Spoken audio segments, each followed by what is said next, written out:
Welcome to another episode of the News Review. I am Vina Peters. At the heart of community development, the ability to uplift and support every member, particularly those facing unique challenges, is paramount. Recognizing this, initiative focused on empowering and bolstering support for the vulnerable have become critical components of our shared journey. Right here at the University of Lagos, a dedicated safeguarding center has been established for the vulnerable. This unit is at the forefront of creating a safe and supportive environment for students facing various challenges. Today on the program, we will be speaking with the director of the Safeguarding Center from the University of Lagos. Let's go on a quick break. We'll be right back.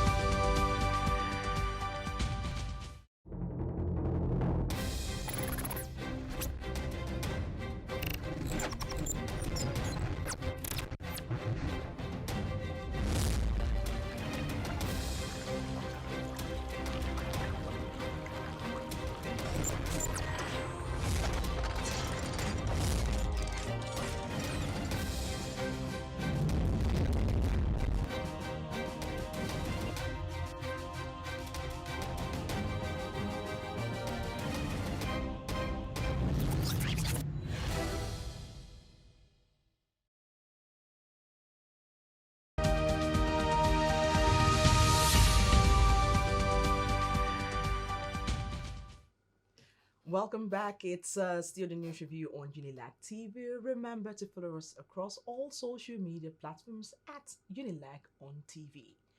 Earlier, I said we will be speaking with Professor Mukwelola Olushakin, the director of the Safeguarding Center at the University of Lagos. Welcome to the program, Professor. Thank you. Good afternoon. Good afternoon, ma'am. Okay, so quickly, Unilag Safeguarding Center, what is it all about? Thank you very much. The Unilag Safeguarding Center is an initiative of our very compassionate Vice Chancellor, the first female Vice Chancellor of University of Lagos, Professor Folashade Tolulope Ogunshola. She said she would like that we have a safeguarding center that will cater for the vulnerable people, both students and staff, and also visitors to the university.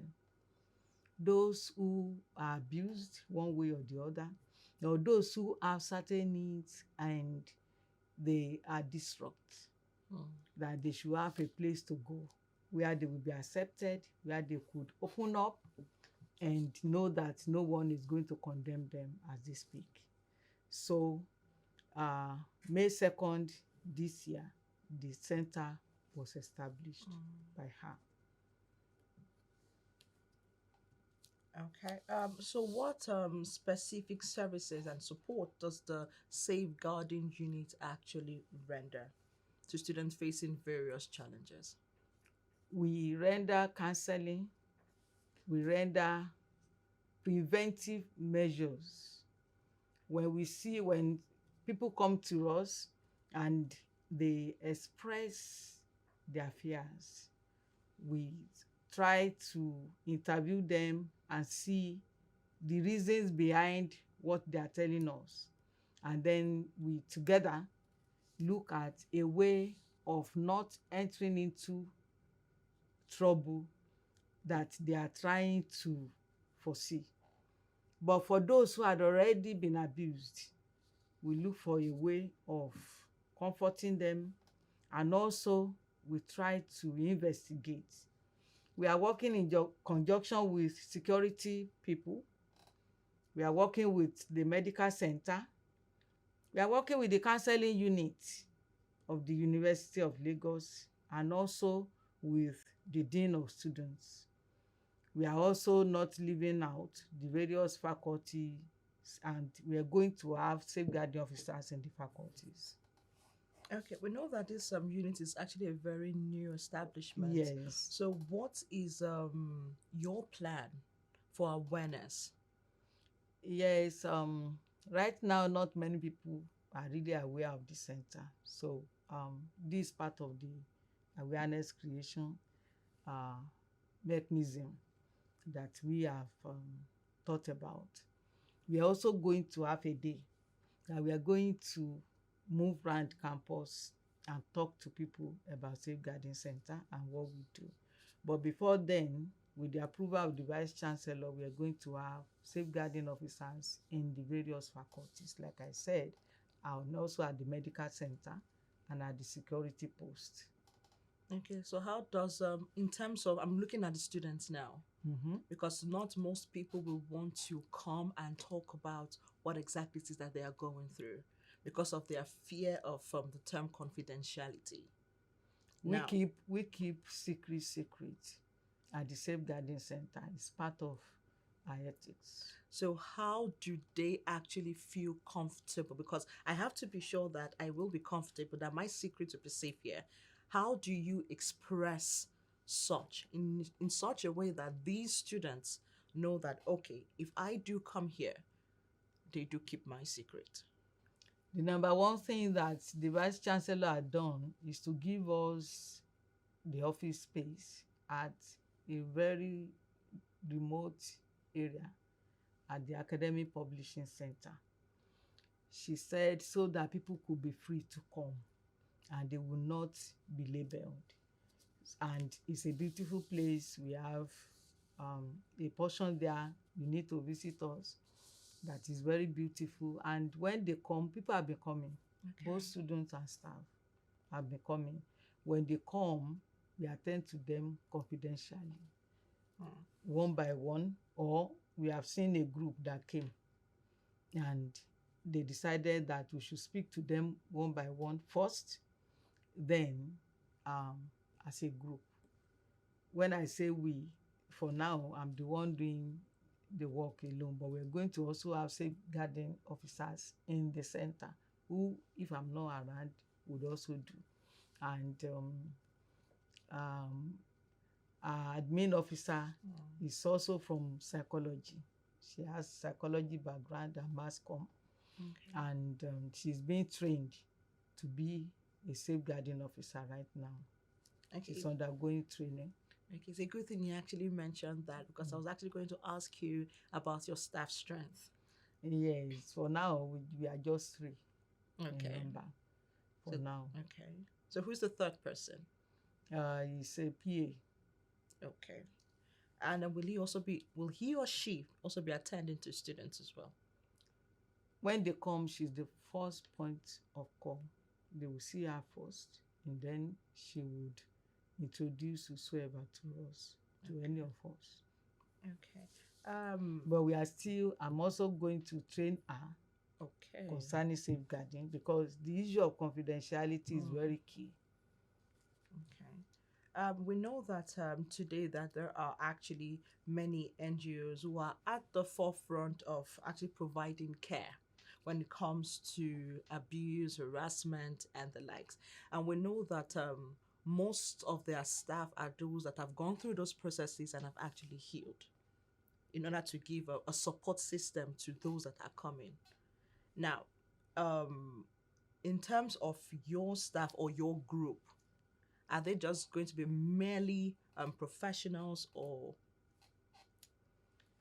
Yes, as we have just started, as we move on, we are going to take on more things to do. We are going to see ways that we could help those who have come out of their trauma, because for some of them maybe there is post-traumatic issue with them, and we need to attend to that. So, but at times we might need to refer. Okay. Yes, for those who are on drugs, they will need to refer them to the hospital where they will take more information and treat them. and then they will come back to us. If we see how they are behaving, we might refer them to the rehabilitation center. Okay. We don't need to set up the rehabilitation center, but we could Okay. refer. Oh, okay. Okay. In terms of stigmatization, Mm.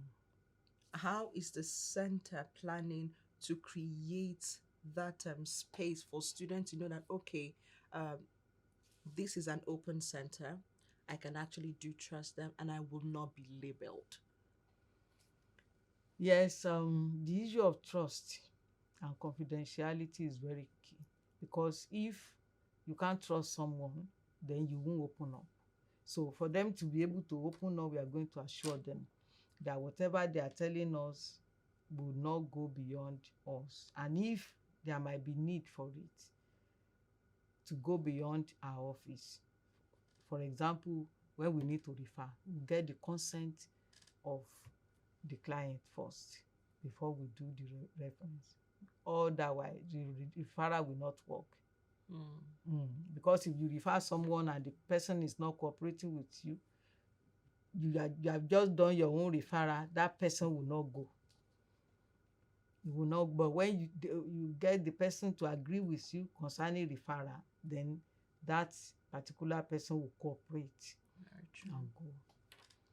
Okay, that is actually very, very nice to hear.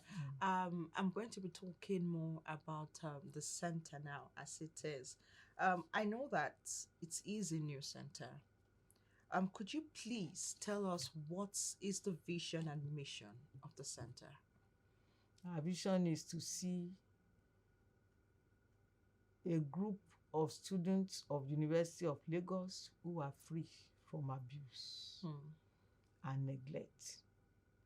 And our mission is to work hand in hand with those who are in charge and in control of the different aspects of these students' lives. You know, I told you, like the medical center, like the student affairs, like the counseling center, like security posts, because there has to be a synergy. At times, what is happening there, we don't have feedback. We don't know who and who the list of those who have been taken there and what had happened to them. We will follow up. We will follow up. So it's part of our mission to make sure that we follow up with these various aspects and have a university that is free of pains. Okay. Because all these things, they cause pains. The abuse, the abuse in various forms, you know, sex for marks, and those who for one reason or the other, they are just labeled. Like there was a case that they told me, I was chairman of the counseling center for years, and there was a case of a student that was wrongly accused of stealing. And do you know she committed suicide because of that? And that is another aspect. Suicide tendency among our students is very rampant. And we want to be able to curb that. How will we do that? We would talk to them when they're having their orientation. We would create awareness among them that there is nothing happening to you that is not common to man. And you don't need to kill yourself. There is always a way around it. There is a way for you to live a joyful life. And where there is will, there will be a way. Yeah. So we would create hope for the hopeless. Okay. You also mentioned counseling unit as part of those you'll be working with. Yes. And I know that counseling unit also deals with similar issues like that. So my question now is, what is the functional difference between the Unilag Safeguarding Center and the counseling unit? You know, I'm a counseling psychologist. Okay. Now, at the counseling unit, the limitation is we don't, like I said, we will work with security sector. The counseling center is not allowed to do that. When they come to you, even when it's a security case, you need to work with your client. It will be a breach of confidence for you to go to security post to go and see what is happening there. And this safeguarding center is an international requirement, which is very new. A lot of universities now in the UK are keen into it, in the US, but not many yet. So in Nigeria, I think we are the only university, apart from, I think they said American University in Yola is also doing it, has started. Then Lagos State is doing safeguarding now. So the difference is that we do counseling plus. We don't just counsel, we look at the way that those students will fit into the school environment again. And even when the thing had not happened, we are already looking for ways that the thing should not happen. We try to prevent, to protect, and to guide. So that prevention is always better than cure. So at the center, we would, from time to time, train people, even in the faculties, to know that there are people who are going through things. If you identify certain traits, or you look at people and you are seeing them being in pains, you can refer them to come see us. And so it's similar to counseling, but it's much more than that.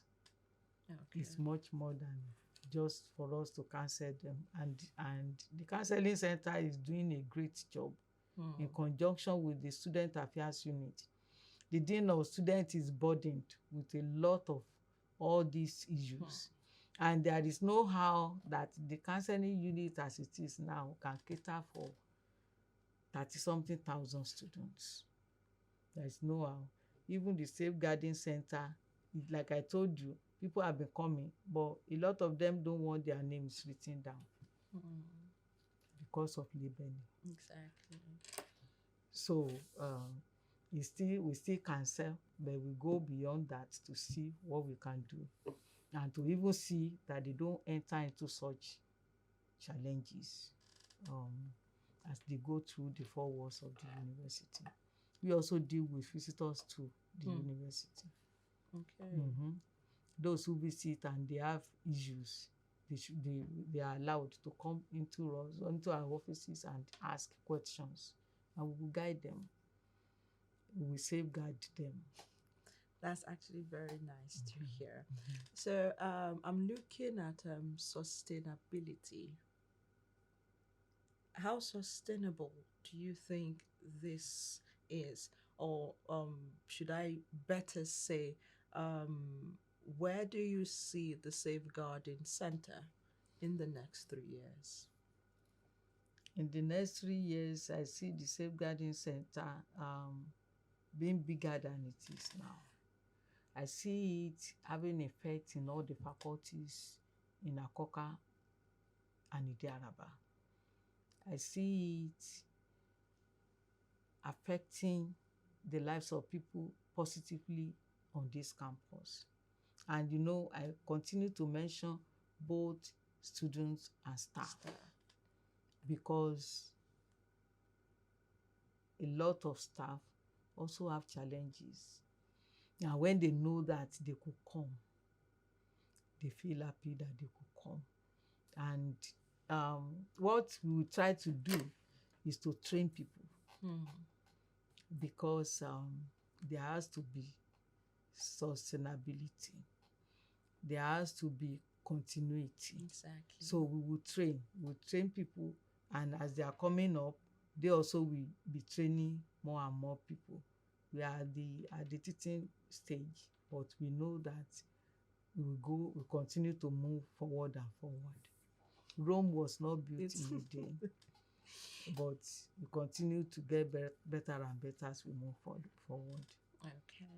So, as the first director of the center, what mark would you want to leave behind as a legacy? I want people to remember that